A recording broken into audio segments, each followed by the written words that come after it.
Hi there, welcome to the latest episode of my 10-minute moan. And the topic of this 10-minute moan is to discuss a comedy duo who were putting together a radio show for BBC and had a joke pulled because some people in Bradford were applauding when the Twin Towers fell down and their joke was not found to be applicable for BBC. So this is comedians called Larry and Paul who were doing a sketch show and poking fun at ISIS, about the demise of ISIS. And it wasn't allowed to be shown, put out by BBC. So I'll just let you hear their video of them in an interview discussing. He said some people in Bradford cheered when the Twin Towers came down, and some of them are our listeners. We're doing a comedy sketch about ISIS closing down, the ISIS finishing, and he went, "Oh, no, I want to see that." I was like, "Oh, fuck!" So it basically got kiboshed. We weren't allowed to show it on the. Shockingly, we had to send it to this department, and it's full of lawyers. And anyway, we had a lovely message back from them saying, "We love this. There's no problem with it. Yes, you can put it out." So we went back to our boss and we were like, "What? Look, they love it." And they've said, "Yeah, we can put it out." And this is a true story now, because this sounds mad. It's a fact. He said... Do his voice. He said, some people in Bradford cheered when the Twin Towers came down, and some of them are our listeners. That's literally what he said. So there you go, a department full of lawyers and stuff. Well, they were okay with it. An editor at BBC said, some of our listeners were from Bradford cheered when the Twin Towers went down. So we can't put that out. And you think, well, where does this stop? Right? See, if anybody was offended by a joke that was ridiculing ISIS at the demise of ISIS, then hell mend them. Let them be offended. You have got no right to be offended about somebody taking the mickey, basically, out of a terrorist group that have brought great damage to Western civilization. Why would anybody put at the forefront of any decision making anybody who cheered when the Twin Towers fell down? Why would you do that? This is just another excellent example of how ridiculous our society is becoming. We don't have the standards we used to. We must have our country back to where it was before. And that was a country where the thoughts of the British people, British citizens, law-abiding citizens, was put first and foremost in everything that we do. Whether that be silly laws or stuff like this with the woke. And to be fair, I can see the tide moving with the woke stuff. It wasn't that long ago. People like Linehan, who'd written the, Father Ted, totally cancelled. The guy off that crowd, totally cancelled. Because they said things, or even just shared things on social media that seemed to be unwoke. Particularly in those two cases, it was transgender things, when the whole world had to be laying out the petals for anybody that said, "I'm a man, but I'm going to be a woman from tomorrow," right? All that nonsense. So that I can see society changing. We've seen it in America actually before Trump took over, to be perfectly honest with you. There started to be a switch in culture.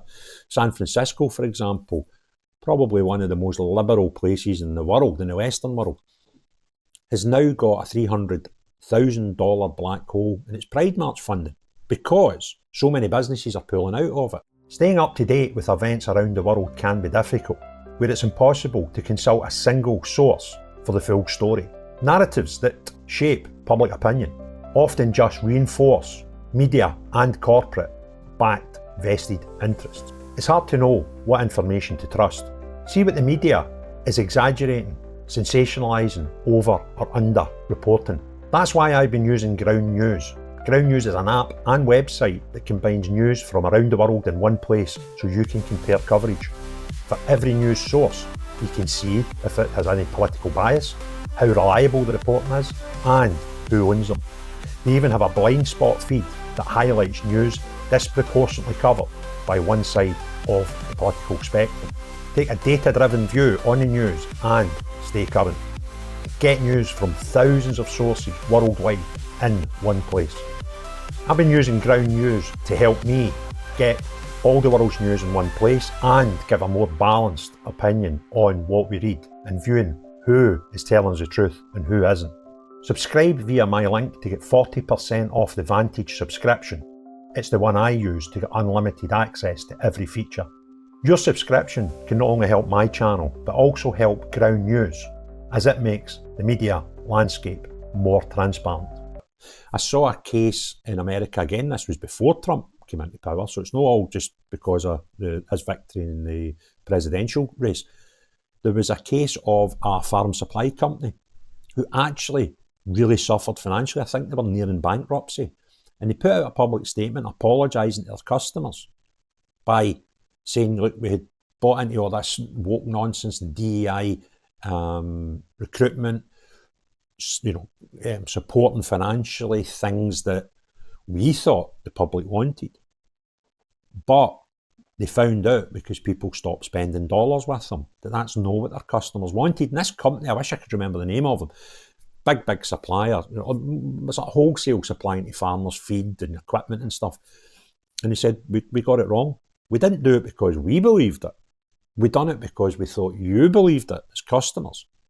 And they said, going forward, the only charity we will continue to support will be a veterans charity, because we've spoke to our customers now and we know that sort of stuff is important to them. So I think society's, the pendulum's starting to swing the other way now.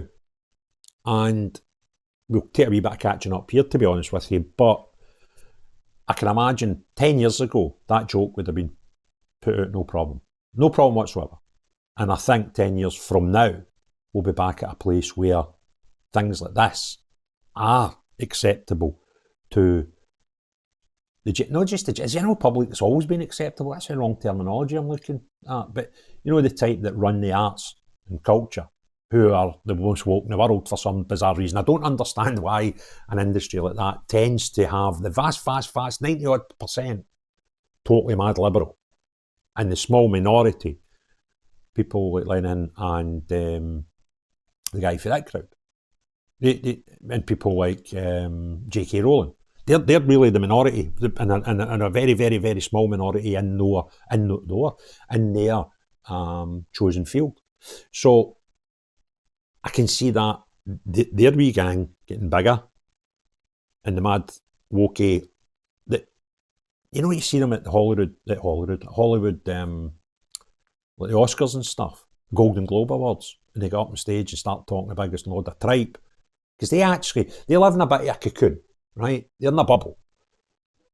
They think that's what the public want, but the public have suddenly went, nah, we're not having that anymore. These people, because they live in a bubble where they're all like-minded people, it'll take them a wee bit longer to figure out the penny to drop. But I believe that will happen, and it will happen probably soon. And we can get back to normal, where actors, producers, comedians don't have a different set of rules than they should. And really, the crux of this video is, this one was a joke aimed at a terrorist organisation that's wreaked havoc in the Western world. And the fear was we might upset anybody.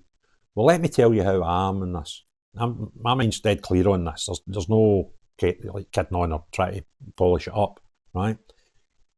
See, if you're offended by a joke about a terrorist organisation, then you're the problem, not me. So if you enjoyed this video, do 1 or 2 or 3 of the following things. Hit the like button, that's easy, click, done. Put some comments below, or hit share and share it amongst your friends and family on other social media platforms. If you've not already done so, please consider subscribing and hitting the notifications bell for the channel. But most importantly than all, unless you are the type of person that takes offence when a comedian tells a joke about a killing, murderous, terrorist organisation, then no you. But everyone else, have a great day. Cheerio, bye now.